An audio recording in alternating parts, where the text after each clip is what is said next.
જય માતાજી મિત્રો, આસવદ એકાદશી એટલે રમા એકાદશી।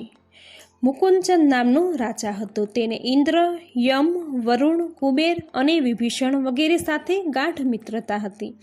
તે સત્યવાદી, નીતિમાન, પ્રજાપાલક અને વિષ્ણુ ભક્ત હતો।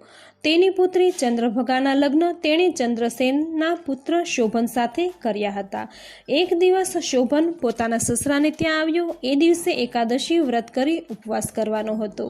ચંદ્રભગા મૂંઝાવા લાગી, કારણ કે તેના પતિની તબિયત ઠીક ન રહેતી। ઉપવાસ કરવા જેટલી શક્તિ શોભનમાં ન હતી, તે સારી રીતે જાણતી હતી। જ્યારે તેના પિતાએ આગલા દિવસે શહેરમાં ઢંઢેરો પીટાવ્યો હતો કે આવતીકાલે એકાદશી હોવાથી કોઈએ કંઈ ખાવું નહીં।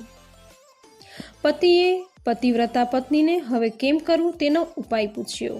ચંદ્રભગાએ કહ્યું કે સ્વામી, એકાદશીને દિવસે મારા પિતાના રાજમાં કોઈ માનવ પ્રાણી તો શું, પણ રાજ દરબારની માલિકીના કોઈ હાથી, ઘોડા, ઊંટ કે બીજા પ્રાણીઓ પણ ઘાસ કે અનાજ ખાઈ શકતા નથી। જો તમે ભોજન કરશો તો મારા પિતાના મકાનનો આશ્રય હંમેશને માટે ત્યાગવો પડશે। માટે આજનો દિવસ ગમે તેમ કરી મન દ્રઢ કરો અને ઉપવાસ કરો।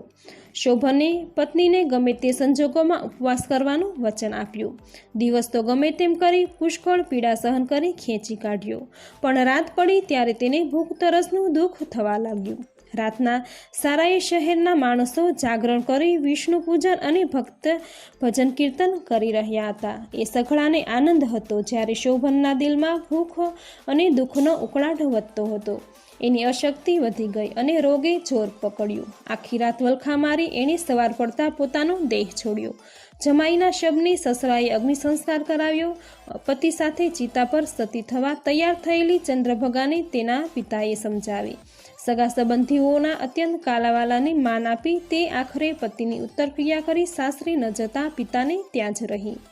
શોભને રમા એકાદશીનું વ્રત કર્યું હતું, તેથી તેને ચિત્રકૂટ પર્વતના શિખર ઉપર દેવના જેવા સુંદર શહેરની પ્રાપ્તિ થઈ।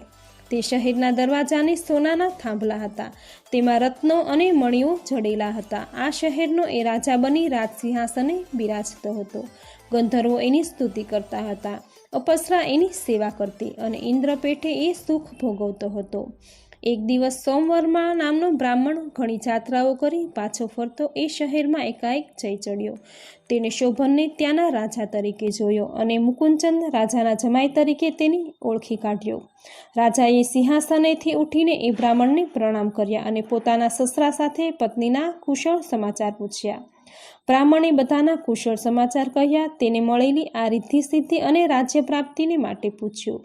તેના જવાબમાં શોભને કહ્યું કે હે મહારાજ, રમા એકાદશીનું આ વ્રતનું આ ફળ છે, પરંતુ મેં એ અસ્થિર મને કર્યું હતું, એટલે રાજતાજ અસ્થિર છે।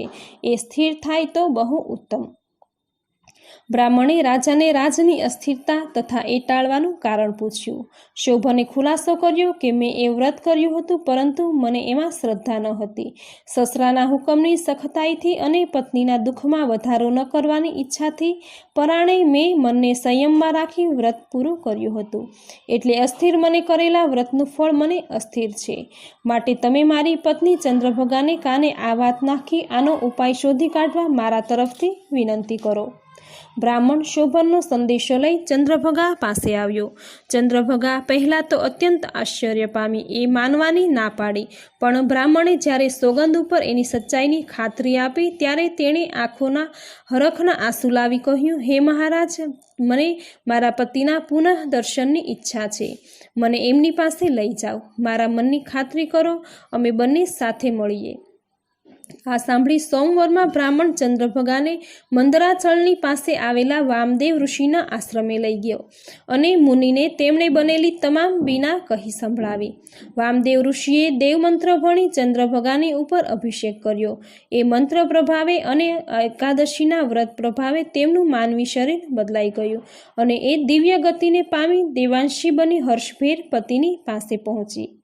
પત્નીને પોતાની પાસે આવેલી જોઈ શોભન પ્રસન્ન થયો। ચંદ્રભગાએ કહ્યું, હે સ્વામી, હું 8 વર્ષની થઈ હતી ત્યારે જ મારા પિતાને ત્યાં એકાદશી વ્રત કરતી, પરણ્યા પછી તમારે ત્યાં પણ આ વ્રત અખંડ ચાલુ રાખ્યું. તમે રમા એકાદશીના વ્રતની શરૂઆત કરી છે. હવે આપણે બંને તમામ એકાદશીના વ્રત કરવાનો નિયમ ચાલુ રાખીશું. એ વ્રતના પ્રતાપે આ રાજ્ય અને સુખ સ્થિર રહેશે. રમા એકાદશીના પ્રભાવથી અલૌકિક શરીરવાળા અને સુખ સંપત્તિ તથા રાજપાટ પામેલા દંપતીએ પછી એકાદશીના વ્રત કર્યા. એના પ્રભાવે એમનું રાજ સ્થિર થયું. અનંત દિવ્ય ભોગ ભોગવી બંને આખરે દેવલોકમાં ગયા. આ પ્રમાણે રમા એકાદશી ચિંતામણી અને કામધેનુ જેવી છે. જેઓ વ્રત કરે છે તેમના પાપ નષ્ટ થાય છે.